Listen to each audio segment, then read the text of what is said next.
I got my first coat of polyurethane on those elevators, and that went pretty good. I'm going to let that flash off for a little while and put a second coat on it. I'm not going to try to force that.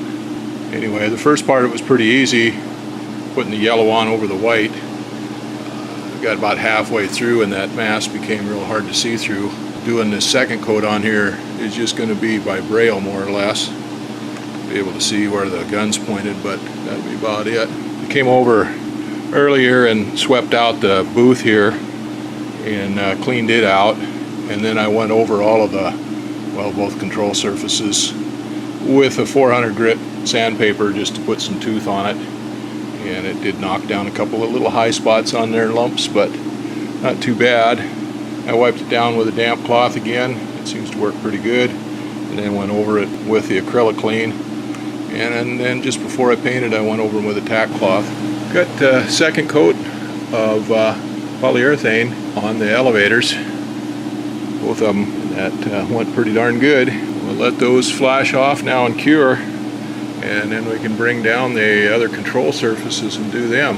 Well, here's what we got so far. We've got the two elevators back up here to the house in the basement. Paint's hard on them. It'll still take a few days for them to harden up totally, but they're good enough to touch and to move around.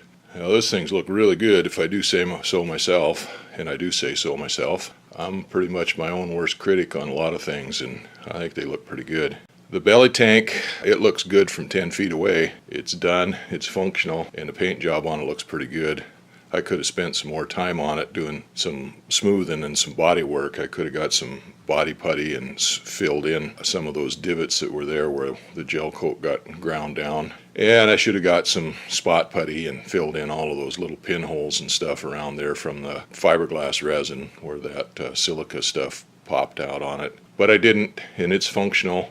And like I said, from 10 feet away, it looks pretty darn good. I've taken the rudder and the two horizontal stabilizers down and hung them up in the paint booth. I'll take the door down there now. I've got to mask off the inside of it because the inside of the door will be black, and the rest of it, the outside, of course, will be yellow like that. But I'm thinking that stuff looks pretty good. Got the rudder, the outside of the door, and the two horizontal stabilizers painted with the finish coat. That went pretty good. They look pretty good. Pretty happy with them. Kind of had a little bit of a start on those looking through that mask.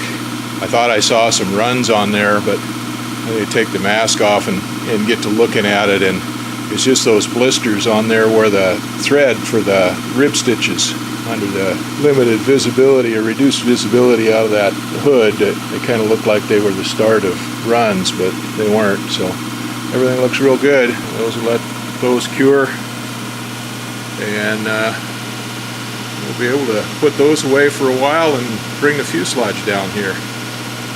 And the more things change, the more they remain the same. I got the control surfaces all painted with the finished color, and here they are back up in the basement hanging up again. I'll go do a little changing out on the paint booth down there, and we got a little opening between rain showers here. We'll get that opened up and ready to get this fuselage down there and get it painted.